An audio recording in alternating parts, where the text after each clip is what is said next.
yo tengo hijas, y desde un punto de vista social he tenido divorcios de chavos de 20 años, 21 años, y que se casaron 3 meses antes.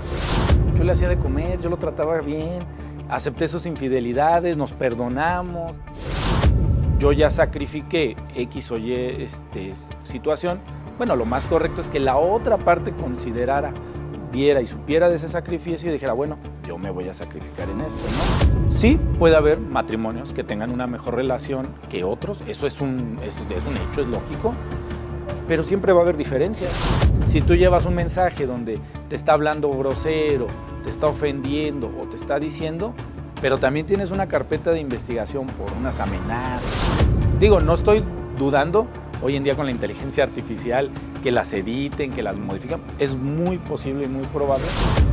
Cuando alguien fallece, el lapso, el término para que superes esa pérdida de la muerte de un amigo, familiar, etc., es de 6 meses a 1 año. El del divorcio es de 1 año a 3 años. Bueno, pues ¿cómo están? Primero que nada, gusto saludarles. Otro episodio más, por supuesto, de esto que llamamos el Manual del Divorciado. De verdad agradecemos siempre y mucho la presencia de todos ustedes, no sin antes recordarle que usted nos puede mandar todos sus mensajes y sus correos a través del siguiente correo, que es elmanualdeldivorciado@expressatv.com.mx. Ahí mismo nos puedes hacer llegar tus casos y, por supuesto, si tienes tú la oportunidad de colaborar en este gran espacio, hazlo a través de este correo, mándanos tu historia y nosotros con todo gusto podremos llevar a cabo lo que tú necesitas, lo que tú quieras escuchar, porque este tema, como ya lo hemos platicado en esta segunda emisión de este gran espacio, pues es la necesidad de conocer y hablar de temas que no muchos quieren hablar o que a algunos les da pues algo, no sé, quererlo hablar. Pero bueno, dejemos de preámbulos, vámonos con nuestro invitado del día de hoy. Quiero presentarlo, por supuesto, él es también abogado y ahora vamos a tratar también este tema. Estoy con Carlos Pérez Castrejón, qué gusto saludarte, ¿cómo estás? ¿Cómo estás, amigo? Mucho gusto. Qué gusto ver aquí en tu programa. La verdad nos da muchísimo gusto que estés aquí con nosotros. Platícanos un poquito acerca de ti, ¿qué eres?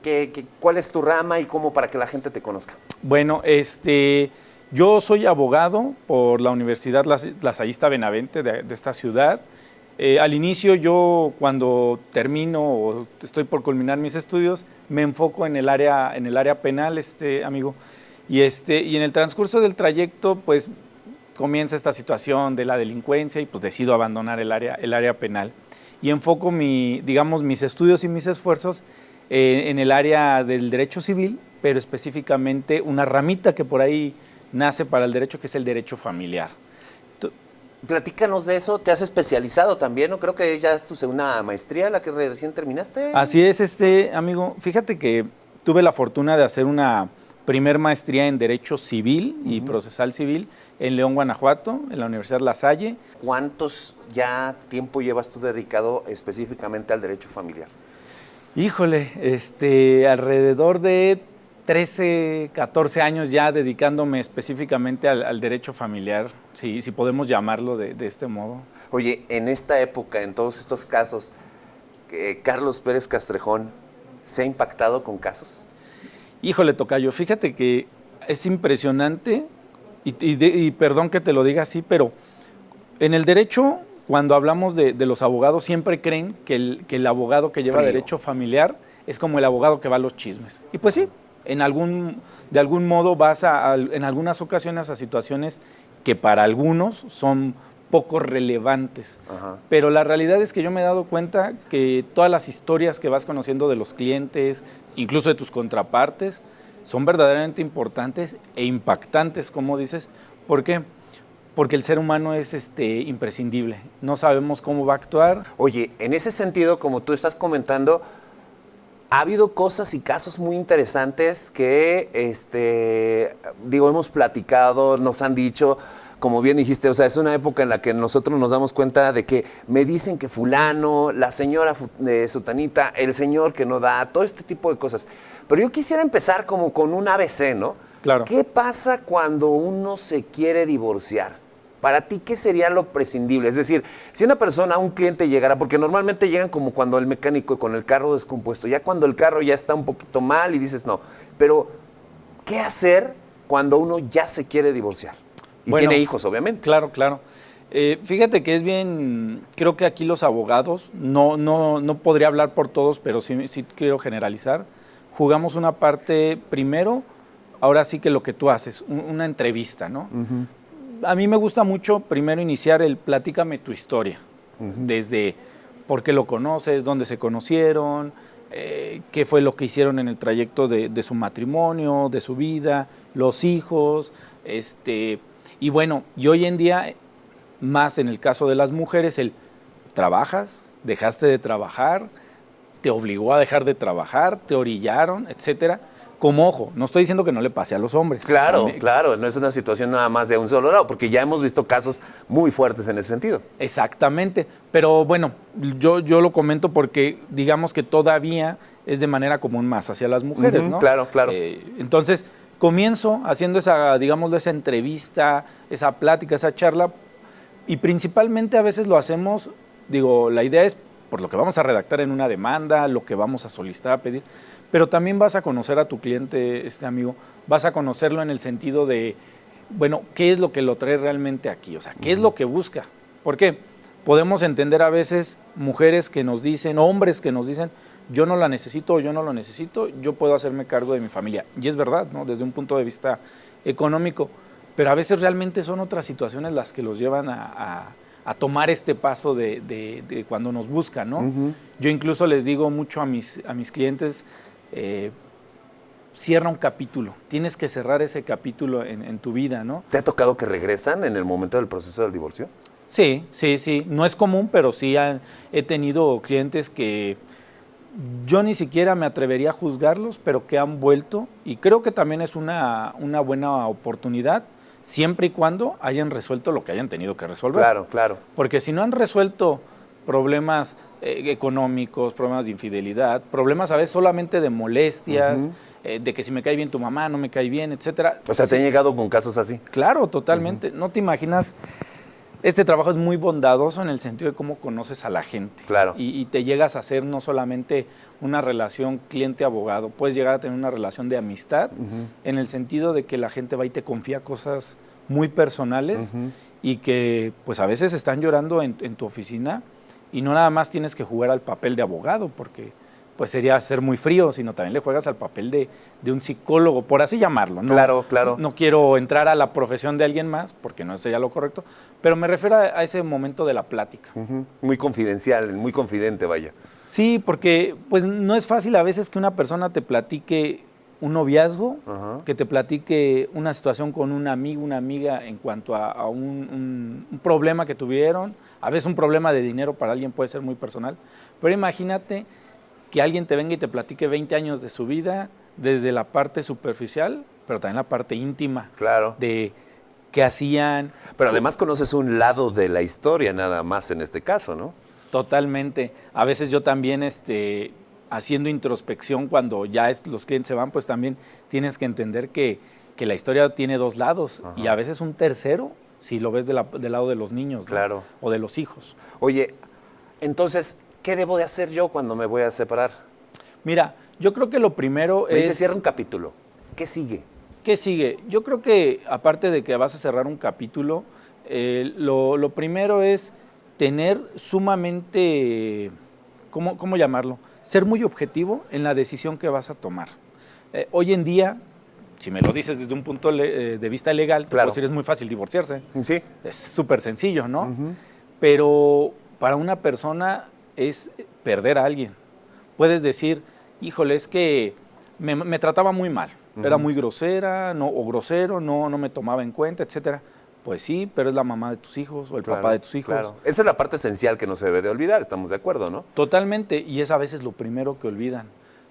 A veces es muy lamentable, no quiero referir personas en específico porque no es mi intención, pero a veces llegan más concentrados o concentradas en situaciones de dinero o de casas o de vehículos que en los hijos, y parece que los pasamos a un segundo plano.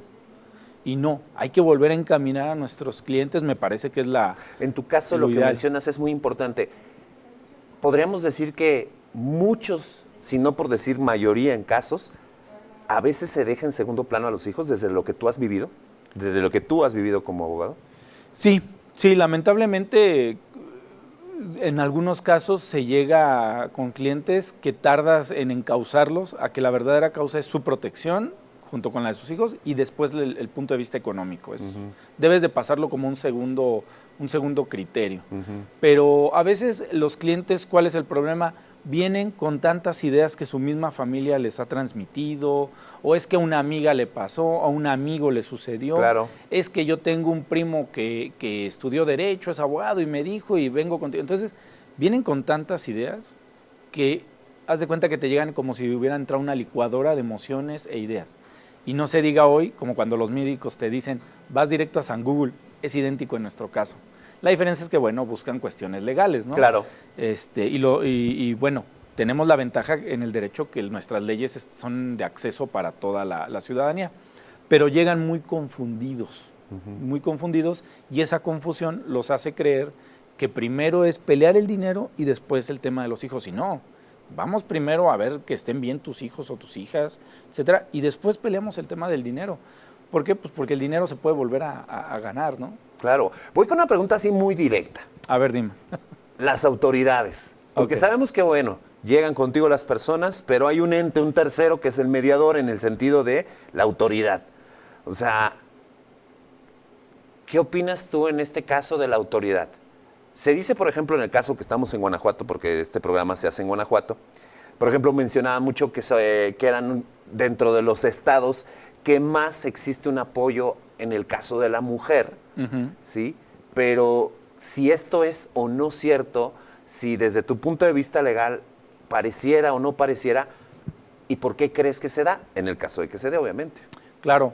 Bueno, Carlos, hay que tener contemplado que son varias partes en un proceso de carácter familiar. El principal, y que todos creo que tenemos muy bien ubicado, pues es el juez, ¿no? Que es quien va a tomar la decisión en un proceso de esta naturaleza, pero también tenemos otras tres figuras. Una es la Procuraduría de la Protección para Niñas, Niños y Adolescentes. Correcto. Tenemos al Ministerio Público adscrito a los juzgados familiares, que es la representación social de los menores, y también tenemos una figura que me parece que ha ido tomando cada día mayor relevancia, pero que a su vez le hemos dado poca importancia, que es el mediador conciliador, que es otra de las autoridades. Entonces, te las digo así, pero realmente iniciamos al revés. Es que a veces ni siquiera sabemos que están presentes en un juicio de estas personas, porque tienen que estar presentes justamente en cualquier audiencia, ¿no? Pero te voy a decir dónde está el problema, Carlos. El problema me parece que ahí sí debe de venir de parte de los abogados. ¿Por qué de los abogados? Porque somos, digamos, el primer profesionista que vas a conocer en este proceso. Digamos que es quien conoce la cancha, ¿no? Totalmente. Nosotros no vamos a tomar la decisión, nosotros no vamos a decir quién está bien, quién está mal. Vamos a defender una postura, que es la de nuestro cliente. Claro. Pero no nada más vamos a defender nuestra postura. Lo correcto es explicarles a nuestros clientes qué conlleva un proceso de esta naturaleza, ¿no? Mira, a mí me gusta mucho explicarles a mis clientes que en estos procesos familiares, uno de los principios que rige el sistema en el estado de Guanajuato, como dices, es precisamente la mediación y conciliación. Claro. Es decir, arreglarnos en cualquier etapa del proceso o llegar a un convenio. Sí, siempre que haya chance de hacer convenio. Totalmente. Y le debes de explicar al cliente que no nada más es por evitar tiempo, dinero, esfuerzo. Siempre lo manejo así. No. Hay que explicarle al cliente y hacerle entender qué es lo mejor. ¿Por qué? Por los hijos, por ese desgaste emocional, psicológico. Yo siempre les digo, y no me dejan mentir, mis clientes a los cuales estimo mucho, les digo, lo mejor que te puede suceder es por lo menos saliendo de un proceso de esta naturaleza, es verlo o verla y decirle buenos días, buenas tardes, buenas noches. Sí, claro. No quiere decir que van a ser amigos, no quiere decir que se van a mandar piolines en el WhatsApp, ni que van a estar sobre de ellos viendo cómo se encuentran. No, pero mantener una relación cordial. Ojo, también hay que ver cuáles fueron las circunstancias que nos llevaron al divorcio, eso, claro. ¿no? Lamentablemente siempre alguien va a salir más afectado que otro, pero me parece que es lo correcto y que nosotros como abogados les debemos de transmitir a nuestros clientes de la mano de explicarles todo el proceso. Es decir, para ti es muy importante generar consenso, es decir, es mejor hacer algo para ponernos de acuerdo que llegar a las instancias y nos digan algo que a lo mejor no vamos a estar de acuerdo. Llámese el juez, llámese las autoridades como tal. Claro, exactamente. ¿Por qué? Porque precisamente la idea de hacer un consenso, es uno, ¿cuáles son las necesidades e intereses primero de mi cliente? ¿Cuáles son las necesidades e intereses de mi contraparte? Y sobre eso trabajar posibles escenarios de cuál podría ser un convenio o una mediación. Y ya sobre eso irla ahora sí que puliendo. ¿Para qué? Para que cuando llegues a tu primera audiencia, que es conocida como audiencia preliminar, Claro. parte del proceso nos pide o nos da la oportunidad de que las partes lleguen a ese convenio. Esa es una posibilidad y ahí entra la figura del mediador conciliador, que depende del Estado, no de nosotros, depende del Estado, es un servicio que otorga, que es gratuito, y ellos, los mediadores y conciliadores, van a ayudar a orientar a que las partes puedan llegar a ese convenio. Pero ¿qué va a pasar? Pues tú ya hiciste un trabajo como abogado atrás. No es lo mismo decirle a un cliente, no, tú dile que no aceptes nada y vamos por todo. A decirle, oye, espérate, mira, está esta posibilidad, tal vez no vas a obtener todo lo que tú quieres, pero no te vas a desgastar en un proceso. Y a veces ahí donde podemos chocar, ¿no? ¿Por qué? Porque a veces nos dicen, pero pues es que ustedes están estudiados para defendernos. Claro, totalmente es mi trabajo y para eso estudié y me seguiré preparando. Pero me parece a veces que en algunos casos es más desgastante para nuestro propio cliente, Claro, no para nosotros. Claro. Hay asuntos que nos pueden tomar años y siempre he dicho, la virtud de los abogados es la paciencia. Es lo que te voy a decir. ¿Cuánto es el más largo que has llegado a tener? Híjole, acabo de terminar uno el año pasado, tocayo, y terminó en convenio, pero inició en juicio. Duramos alrededor de 6 años. 6 años. Sí. ¿Y de tus colegas, alguno que hayas conocido que también ha sido así como de...? Híjole, pues andamos en los números, en ¿Sí? 6, 7 años. Y te voy a decir lo más curioso de esto. Eran unos señores de 80 años. Unos señores de 80 años duraron 6 años en litigio. Exactamente. Entonces, ¿dónde viene lo interesante?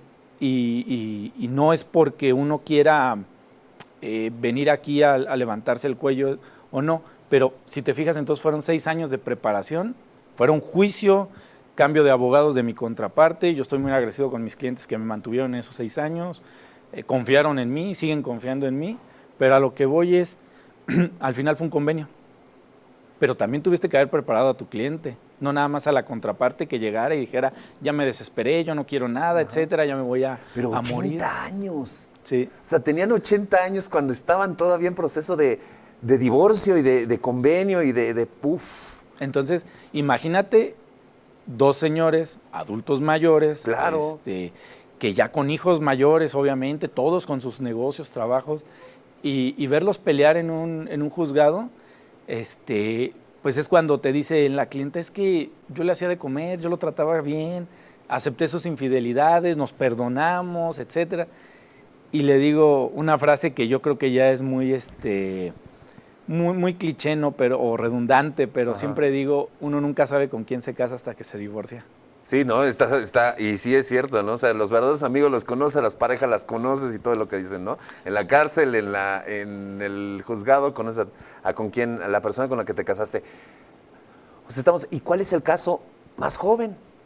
Híjole, la verdad es que eso también es preocupante desde un punto de vista social, no porque tengamos más trabajo, no los abogados. Me preocupa porque yo tengo hijas y desde un punto de vista social he tenido divorcios de chavos de 20 años, 21 años y que se casaron 3 meses antes y los estás divorciando. Wow. Sí, o sea, quiere decir que o no estaban seguros, hay una pérdida de principios y valores en la sociedad, hay un tema de, creo yo, falta de compromiso, no compromiso en el voy a vivir con una persona toda la vida, no. Me parece que cuando alguien se casa debe de saber que lleva un compromiso de sacrificios, de lealtad, también de aceptar ciertas situaciones. Y no estoy diciendo que tenemos que dejarnos tratar mal o tratar bien a la otra parte siempre, no. Pero todos hicimos sacrificios cuando nos casamos, ¿no? Desde abandonar estudios, trabajo, amistades, dinero. Es un mundo todo lo que puedes llegar a abandonar, ¿no? Claro. Pero me parece que es correcto pensar, bueno, yo ya sacrifiqué X o Y situación. Bueno, lo más correcto es que la otra parte considerara viera y supiera de ese sacrificio y dijera, bueno, yo me voy a sacrificar en esto, ¿no? Entonces, a veces son detallitos y lo pongo también como ejemplo, Carlos, a veces hasta la sopa, ¿no? Oye, en mi sopa me hacían la sopa caliente y tú me la traes fría. Entonces, eso puede desatar un divorcio, ¿no? ¿Por qué? Porque vas viendo, no es la sopa, es que también no me gusta que roncas, no me gusta que... O sea, ¿te han salido con algunos argumentos de ese tipo del divorcio? Híjole, no te imaginas la cantidad de argumentos que pueden existir. O sea, un ronquido, sopa fría, le huelen los pies, no sé, o algo así. Pero es precisamente eso, la falta de compromiso de las personas. Y también te lo digo porque no es fácil vivir con otra persona. Claro. Mira, en este negocio nos damos cuenta, no existe matrimonio perfecto. Es mentira, o sea, sí puede haber matrimonios que tengan una mejor relación que otros, eso es un hecho, es lógico, pero siempre va a haber diferencias. ¿Por qué?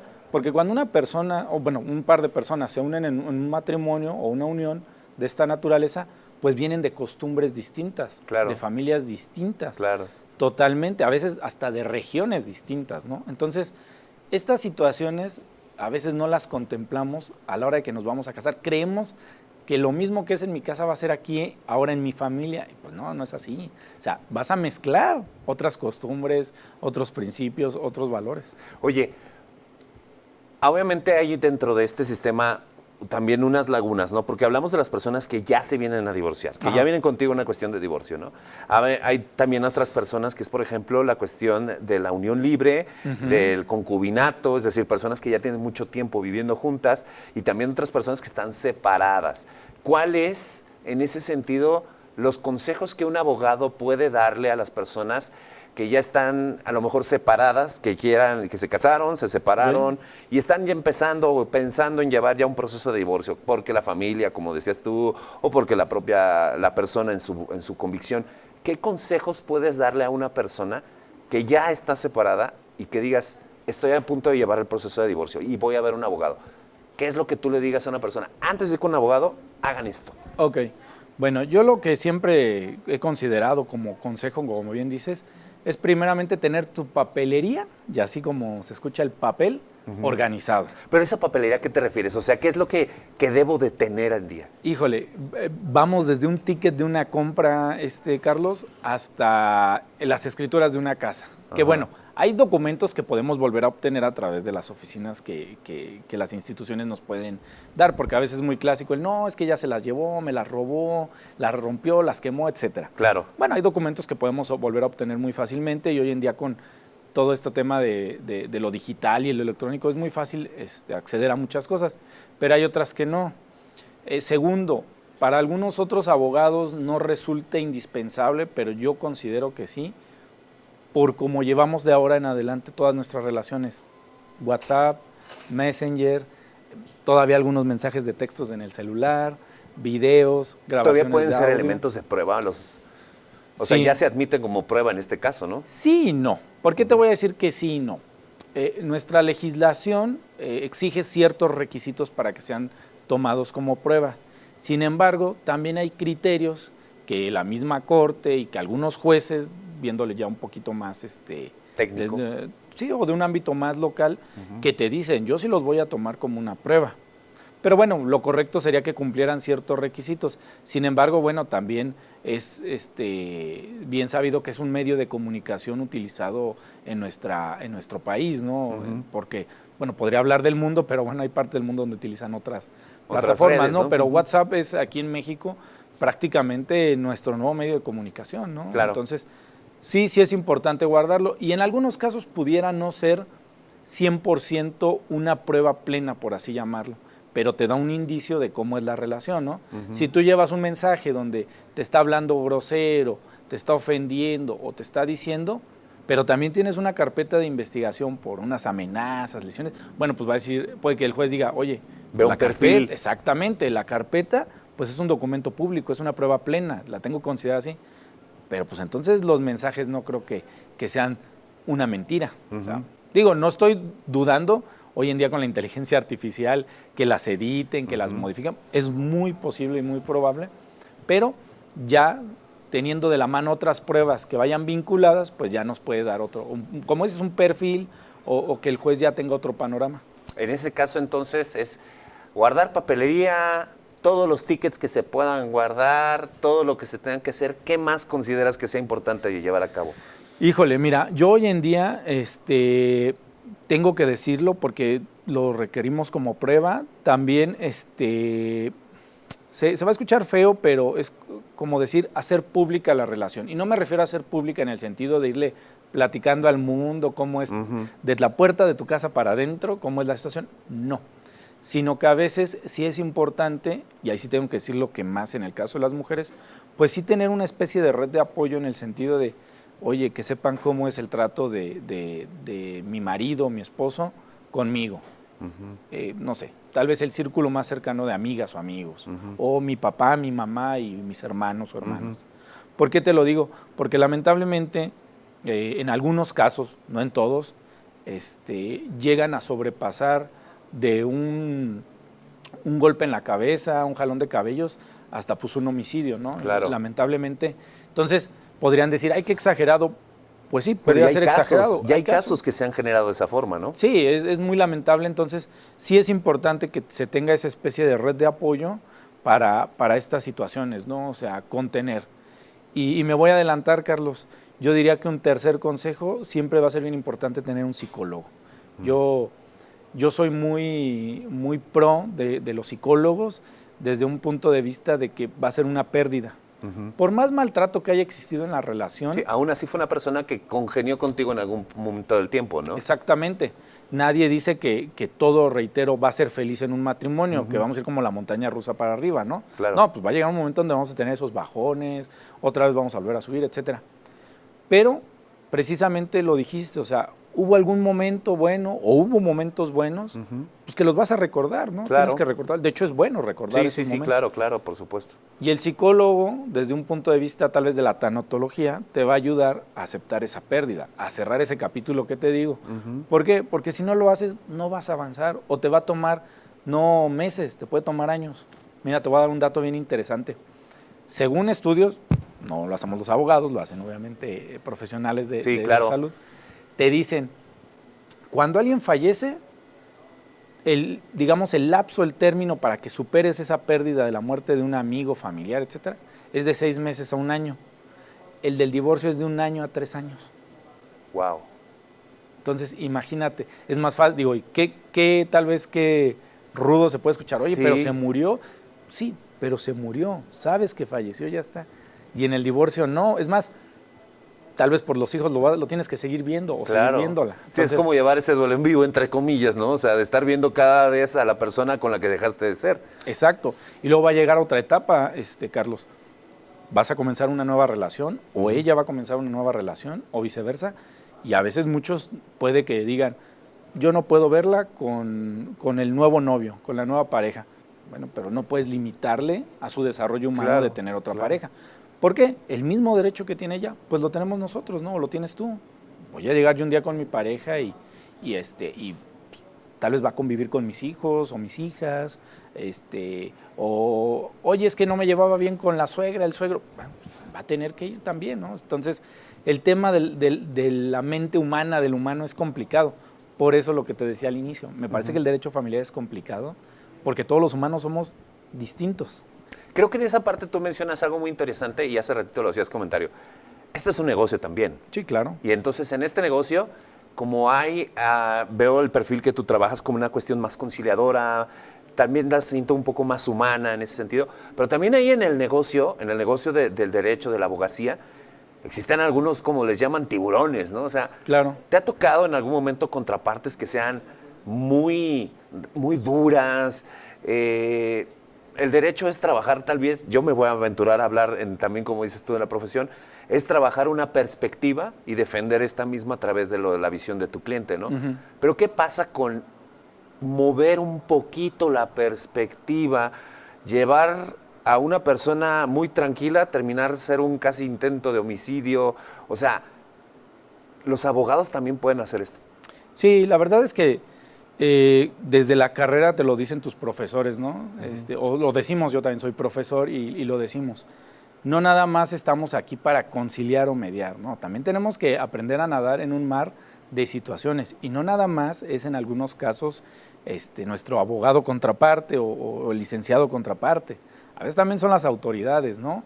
Okay. Y en algunos casos tenemos autoridades con ciertos criterios que no compartimos, ¿no? Entonces también es luchar contracorriente contra ellos, pero también el que está sentado del otro lado, ¿no? Entonces puede llegar a ser complicado. Es que ha habido casos de jueces en el Estado e incluso en el país con características misándricas, es decir, la mujer juez que no coincide con la mujer en el caso de una cuestión de divorcio, a pesar de que las pruebas estuvieran a favor de ella, ¿no? Claro. O sea, claro. Existen esos perfiles también dentro de los jueces, ¿no? Claro, y mira, no voy a justificar a nuestras autoridades jurisdiccionales, que son los jueces, pero yo reitero, son humanos, no son máquinas. También, claro, o sea, claro. Hay que también tomar en cuenta esa parte de los jueces. Yo siempre le digo a mis alumnos también como un ejemplo y en algunos casos a clientes, imagínate un juez hombre divorciado.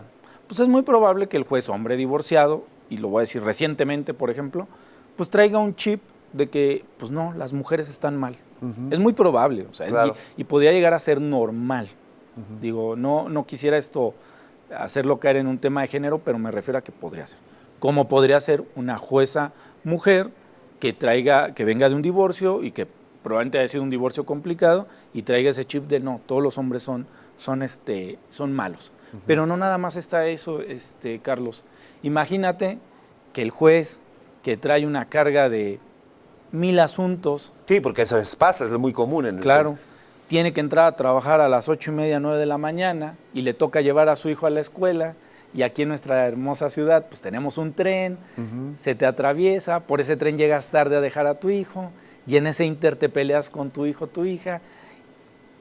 Es complicado, no digo que sea imposible, pero es muy complicado llegar, sentarte, quitarte la capa de juez, y no estoy hablando desde mi perspectiva, pero me parece muy lógico, esta capa de papá y ponerte ahora la capa de juez. Y luego aviéntate una audiencia que a veces hasta puede llegar a durar hasta 10 horas. Claro. Porque hay audiencias que duran hasta más o menos eso, ¿no? Sí, 10, 12 claro, horas. Totalmente. En materia familiar no es tan común, digo, sí llegan a durar pueden llegar a durar 6 horas y todo. Sí se pueden llegar a extender, eso es más como en derecho penal, pero imagínate, vienes de pelearte con tu hijo, probablemente te reclamaron tu esposo de, oye, pues no llegó a tiempo por tu culpa, y llegas a tu oficina y todo está desordenado, y ya tengo este asunto que tengo que resolver. Entonces, pues son humanos, o sea, también hay que entender esa parte. Reitero, lo correcto y lo ideal sería separar la parte personal de la profesional. Claro. Pero es como todo, somos seres humanos, y más en de relaciones familiares. Pues Y es en esto complicado. de los abogados, como decía yo, que son como muy así. ¿Por qué? ¿Por qué crees tú que se tenga que generar esa perspectiva? Mira, yo creo que esa es una cuestión muy tradicionalista, o como dicen de los abogados de la vieja escuela. Ok. ¿No? Podemos decir que hay un parteaguas en el derecho, que fue cuando el tema de los convenios siempre han existido, vaya. Eso no es nada nuevo, está en nuestra legislación desde hace muchísimos años. Y en todas las índoles, comercial, mercantil, penal, etcétera. Exactamente. Pero ¿qué pasa? Podemos decir que hay un parteaguas en el derecho mexicano, relativamente reciente, donde el legislador dice, vamos a darle prioridad a los temas de mediación y conciliación. Uno era para filtros, digámoslo así, en materia penal y familiar, etcétera, para que no llegaran los asuntos hasta el juez. Pues ahí deténlos, los números bajan, etcétera. Pero también era una manera como de, lo que buscamos es reparar el daño desde un punto de vista emocional, o sea, que realmente se corrija la situación familiar. Pero ¿qué está pasando? Pues llegan los abogados de la vieja escuela y dicen, no, a mí siempre me enseñaron a pelearme. A mí me enseñaron que yo no me voy a dejar. ¿Cómo me voy a dejar? Entonces, es complicado. Yo tengo la fortuna de haber sido una generación donde me tocó, digamos, trabajar con muchos abogados de la vieja escuela. Me tocó el sistema anterior. Pero discerniste. Sí. Y llegó el momento en que dicen, espérate, ya no es así. Ahora es así. Ah, caray, espérame. Entonces, pues tienes que cambiarte este chip para decir, ok. Entonces, cuando yo empiezo a prepararme o especializarme en lo familiar, es cuando me doy cuenta y decir, pues no nomás es negocio irte a pelear con el juez, con la contraparte, llevar a los testigos, las pruebas. No, también es negocio enseñarle a la gente que puedes hacer un convenio. ¿Por qué? No te vas a sentar 20 minutos con un cliente a hacer un convenio. Yo tengo asuntos donde me llevo a sentar 2, 3 horas solo para un borrador con el cliente. Ahora a veces me dicen, oye, ¿y puede venir él para que lo hagamos juntos? Claro, adelante. Llaman a las 2 personas. Y tienes asuntos donde te dice tu cliente, voy yo, pero no lo puedo ver, ahí te van mis ideas, mi borrador, y mañana lo ves a él, y otra vez ahí están sus ideas y borrador, pero ahora siéntate de nuevo con tu cliente para enseñarle la contrapropuesta, etcétera. Entonces, es un trabajo no de 2, 3 días, pueden ser semanas, tienes que cambiar tu forma de ser, tu forma hasta de sentarte, de pararte, de dirigirte. ¿Por qué? Pues hay gente que dice, yo no voy a ir porque tú eres el abogado de ella. Es lo que te iba a decir, tú entras como una figura también de contraparte y enemigo al mismo tiempo, ¿no? Vas a velar por los intereses de otra persona. Claro. Que es a veces como estigmatizamos mucho al abogado, ¿no? Exactamente, entonces es donde también te cambias el chip para decir, a ver, yo no vengo por ninguno de los dos. Digo, al final de alguien te contrató, claro, ¿no? Pero lo que buscas es conciliar, mediar. Entonces tienes que cambiarte esa figura de un abogado hostil a un abogado como un poquito más de diálogo, más abierto, que incluso estás proponiendo ideas. Y hay abogados que te dicen, no, pues no sé qué quieres tú. Pues tú dime, no, pues tú como abogado también tienes que proponer. Oye, a ver, pues platícame, ¿tú conoces tus números de una pensión alimenticia? Ajá. Sí, bueno, pues dímelos, yo te ayudo y te digo cuáles son los rangos que pudiéramos manejar. ¿Por qué? Porque la ley también... Sí, porque tampoco te vas a ver tan ambicioso de decir, quiero ahora que me den $1,000,000. Espérame, no gana ni siquiera ni la mitad de lo que me estás pidiendo, ¿no? No, y es complicado en un país donde también la informalidad es muy común. Y digo informalidad no porque esté mal, sino porque tenemos muchos comerciantes, patrones que no registran a sus empleados, etcétera. Entonces, pues es difícil saber realmente cuánto gana alguien en un país como México. Claro. Ahora, como bien dijiste, la evolución del derecho y de las leyes han generado, y hoy encontramos a los abogados familiares en nuevas situaciones. Me refiero en este caso, por ejemplo, digo, no es tan reciente, pero más o menos en cuestión de casos. Hijos que los papás no dieron pensión o las mamás no dieron pensión y que ahora ellos que son mayores de edad pueden demandar a sus papás por algo llamado las pensiones caídas. ¿Es correcto el término como lo menciono? ¿Sí se lleva a cabo? A ver, vámonos al término. Sí, el planteamiento es correcto, tal vez el concepto es el que pudiéramos cambiar. ¿Qué son las pensiones caídas? Lo que no diste. Lo que no diste, ok. Eso sería la pensión caída, lo que no diste. ¿A partir de cuándo entra eso? Lo digo para los que ahorita nos puedan escuchar o ver en estos momentos, ¿no? Bueno, las pensiones caídas se dan desde el momento en que deja de cumplir con su obligación. O sea, puede ser un mes, por ejemplo. Porque totalmente. Si quedan que mensualmente tienen que dar o semanalmente. ¿Qué pasa si es semanal? Si no dejo de dar una semana, ¿ya estoy haciendo un incumplimiento? Claro, ya. Y el detalle es que ahora, hoy en día, no solo deriva en el derecho familiar, sino que ya también deriva al derecho penal, en un delito que se llama incumplimiento de obligaciones alimentarias. Entonces, puede ser un día, puede ser una semana, pueden ser meses. Ahí es donde ya también entran nuestras autoridades, ¿no? Porque si tú vas al Ministerio Público, no digo que todos, pero sí algunos, y le dices, oye, es que no me ha dado un mes, algunas autoridades, reitero, entonces te dicen, ay señora, mire, regrese cuando le deba 3, va que viene un mes. Y ese es el problema, que a veces esa autoridad que te recibe desanima mucho a las personas, ¿no? Ese sería el caso en las pensiones caídas. Pero regreso a lo que decías. Cuando dices que un papá puede llegar a venir a reclamar a su hijo. Ah, es que este es un caso que recién supimos. Un papá no ve a su hija. Ok. No la ve por muchos años. De hecho, prácticamente no la vio en su vida. Después este papá, es un caso que lo hemos visto, déjenme les comento. Llega este papá, después de años de no ver a su hija mayor de edad, trabajando, ahora este papá decide ir con la autoridad para que la hija se encargue ahora de mantener al papá, que nunca estuvo. Okay. ¿Se puede dar este caso? Sí, mira, sí se puede dar porque la ley precisamente lo contempla. Dice que quien tuvo la obligación de dar alimentos también tiene derecho a recibirlos. Ojo. Ok, ¿cómo es esto? Porque entonces está... Ojo para todos los que nos están viendo, porque esto puede ser algo importante también, ¿no? Claro, porque mira, te explico. Así lo marca la ley, ¿no? Quien dio ahora tiene derecho a recibir, en pocas palabras. Pero también la ley, obviamente... ¿Es interpretable o cómo? Puede llegar a tener ciertas matices de interpretación o de criterios. ¿Por qué? Porque tal vez me dices, ok, viene este papá y ahora le reclama a su hija que lo apoye para su manutención, digámoslo aquí. Pero bueno, habría que ver si ese papá cumplió su obligación cuando era obligación de él dar, ¿no? ¿Por qué? Porque podría darse que al momento de que esta hija conteste su demanda diga, ok, tal vez es obligación mía hoy en día ayudar a mi papá. Pero ¿qué crees, juez? Yo también fui hija de él, obviamente, y no recibí las atenciones que debía. Y ahora yo vengo a cobrarle lo que él me debe, ¿no? Entonces podría ser que ahora hasta nos, digamos, atemos en un problema de quién debe dar, cómo debe dar, cuánto te debo, cómo te debo, y vamos a pasar pues a los números, ¿no? Realmente tiempo, circunstancias, si estudia en escuelas privadas, particulares. Y el papá, ¿por qué necesita ese dinero? No está jubilado, tiene una incapacidad, o con lo que tiene no es suficiente para subsistir, etcétera, ¿no? O sea, se puede dar, pero se tiene que... A ver, espérenme tantito, vamos a analizar los pros y contras o qué es lo que lleva a esto, ¿no? Sí, precisamente es donde al momento de desahogar las pruebas, pues vamos a ver quién tiene la razón. O, lo que te decía, pues vamos a mediar el asunto, ¿no? Vamos a ver qué sucede, vamos a convenir. Pero bueno, si no fuera el caso, hay que sentarnos a ver el todo, toda la historia, ¿no? Claro. ¿Qué fue lo que sucedió? Ahora, el otro caso. La mamá o el papá, ¿sí? Dieron su pensión y después de un tiempo dejaron de darla. Okay. Ya las hijas son mayores de edad. Okay. Vamos a suponer que los dejaron de dar antes de ser mayores de edad. Okay. Es decir, el papá dejó de dar o la mamá dejó de dar la pensión a los 13 años de las niñas, de los niños, de los menores.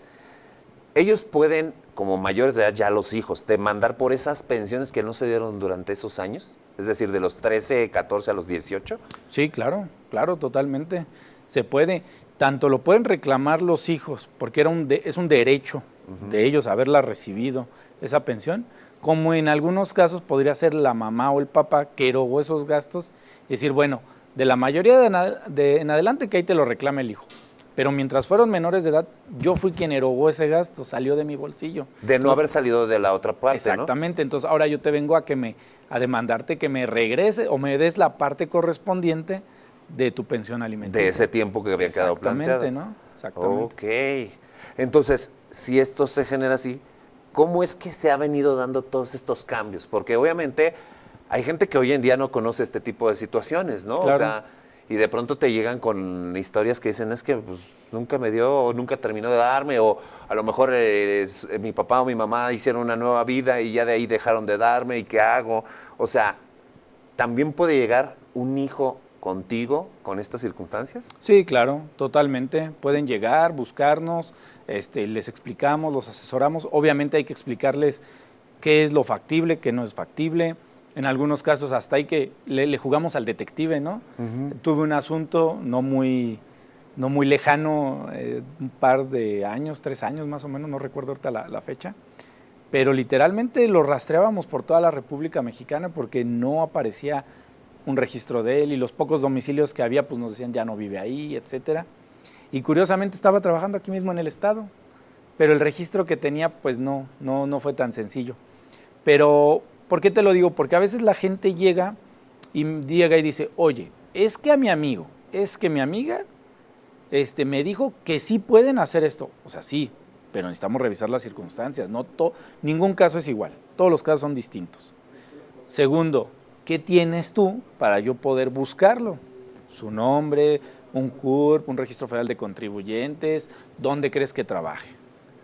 ¿Estará dado de alta formalmente? ¿Tendrá un negocio informal? Entonces, esas cosas complican mucho la labor, pero le jugamos al detective porque lo tenemos que buscar. Ahora, en ese sentido, las carpetas, bien mencionan, en lo familiar siempre están abiertas. Es decir, nunca terminan. Yo así les digo, los expedientes para empezar en materia familiar tienes que cuidar un expediente desde que nace hasta que se muere. ¿Pero por qué que hasta que se muere? Porque en teoría no es nada más hasta que cumpla la mayoría de edad, sino porque la ley también nos dice que a los hijos se les tiene que apoyar no llegando a la mayoría de edad, sino hasta que tengan una profesión, un arte, un oficio para poder subsistir. Entonces, en teoría, esta mayoría de edad se amplía, digamos, a los estudios de la carrera, ¿no? Okay. Y en algunos casos, muy excepcionalmente y que han sido muy sonados a nivel nacional. Incluso hubo uno aquí en Guanajuato que hasta la maestría quieren que los mantengan, ¿no? Y otros te dice, bueno, ok, ya terminó la carrera, oye, pues está bien, ya te dieron una carrera, te doy un lapso de 6 meses, 1 año, para que te titules y ahí sí ya acaba la pensión alimenticia. Pero si te fijas, pues van a ser casos más contados, ¿no? O sea, hay que revisarlos a detalle. Oye, cumplió 18, pero pues no quiso estudiar 1 año y se puso a trabajar, entonces quiere decir que sí se puede mantener solo. O sea, ahí podríamos estar ante la cancelación de la pensión alimenticia, ¿no? O la suspensión de la misma. Hay muchos casos que se pueden... Te voy a comprometer para que te quedes con nosotros en el sentido de que si las personas ahorita que nos están viendo, que nos están escuchando, tienen la oportunidad de tener alguna duda, alguna pregunta, que nos la manden, por supuesto, al manual del divorciado, @expresatv.com.mx, y que también, a su vez, ¿cómo te pueden encontrar en redes, Carlos? Claro, muchas gracias. Estoy en Twitter, bueno, hoy ex, como Pérez Castrejón. En el Facebook también estoy como Carlos Pérez Castrejón. Pero bueno, como buenos abogados atendemos más por teléfono o mensaje. A mi teléfono, que es el 461-101-2091, con gusto ahí podemos atenderlos. O nuestras oficinas que están ubicadas en Arboledas, en Montes Pirineos 106, ¿no? Ahí lo que se les ofrezca, podemos apoyarlos, orientarlos, una asesoría, explicarles las situaciones, porque bueno, no te imaginas la cantidad de cosas que pueden suceder. Sí, podemos llegar con las espadas desenvainadas en ese momento y tú nos ayudas a ver, guárdala tantito, pero déjame te explico y todo eso. Exactamente. Vamos a relajarnos, vamos a tomar tantito aire, vamos a platicar la situación y vamos a ver cuáles son tus pros, pero también cuáles son tus contras, ¿no? Porque así como cuando le decimos, nos reclaman, nos dicen, oye, es que, ¿por qué hizo esto? Bueno, es que tú también tienes ese derecho, no nomás él, pero él lo hizo valer en este momento. O es que ya interpuso un amparo, un recurso de apelación, de revocación, etc. Bueno, es un derecho que tú también tienes, nada más que, bueno, hay que ver cuándo los hacemos valer, en qué momentos y ante qué situaciones, ¿no? Y bueno, lamentablemente esas situaciones son las que pueden llegar, pues, a hacer más extenso un procedimiento. Wow. O sea, el más cortito que te tocó de los... ¿Corto? No, pues son divorcios que, híjole, yo hasta los uso como anécdota. Los presentas el lunes en el juzgado, el viernes te están dando fecha para audiencia preliminar. Hoy en día yo siempre he dicho que el Poder Judicial del Estado de Guanajuato siempre está muy a la vanguardia. Son audiencias virtuales de 8 minutos. En 8 minutos te divorciaste. Te casaste en un proceso de un registro civil de 1 hora, en una misa de 1 hora, con una fiesta de 10 horas, pero te divorcias en 8 minutos. ¡Wow! O sea, más rápido que una Maruchan, ¿no? Exactamente. Entonces, está increíble esta situación. Carlos, te agradezco mucho que hayas estado con nosotros. Como ya te había platicado afuera del programa, no va a ser la primera, Gracias. Tampoco va a ser la última, es decir, va a ser varias las que van a estar con nosotros. Queremos agradecerte mucho que hayas estado con nosotros y queremos que nos platiques más acerca de los procesos, porque queremos que la gente que tenga dudas tenga la oportunidad de sentir que alguien que está respaldado, que tiene una experiencia y que pues obviamente trabaja con la parte más importante que es las personas y sobre todo con los menores, que son como la parte más importante. Me gustaría que les dieras como un mensaje final a todas las personas que nos están viendo y escuchando. Ok, bueno, creo que el mejor consejo que les puedo dar es que cuando se van a divorciar y tienen hijos, nunca inmiscuyan a los hijos como una parte del proceso. O sea, siempre que el problema quede entre adultos, vamos a decirlo así. A los niños nunca los hagan intervenir, en la medida de lo posible eviten hacer comentarios tanto negativos de la madre al padre o del padre hacia la madre. La verdad es que a ellos tienes que sacarlos de esta ecuación. A ellos nada más hay que contemplarlos para sus necesidades y sus derechos, pero nunca como parte del proceso. ¡Wow! Increíble con esta situación. Muchas gracias, amigo. Al contrario, amigo. Ahí estamos. Gracias. Quédense con nosotros y próximamente tendremos más acerca de que es el Manual del Divorciado. Gracias por estar con nosotros y como siempre lo sabemos, por uno, por todos, por los pequeños, por los grandes, pero lo importante, como siempre, hay que cuidar a los chicos, hay que cuidar a los niños. Esto es el Manual del Divorciado.